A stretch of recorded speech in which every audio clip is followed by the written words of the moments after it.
How to change Discord background on mobile. Here is a full step-by-step guide to changing the Discord background theme on mobile, iPhone or Android. So let's get started.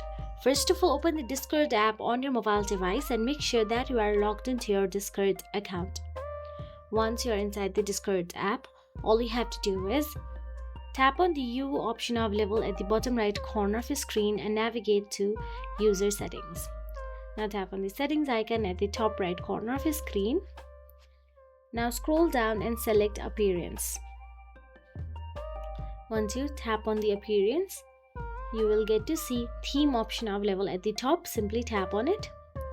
Now once you tap on the theme, all you have to do is select one theme according to your preferences.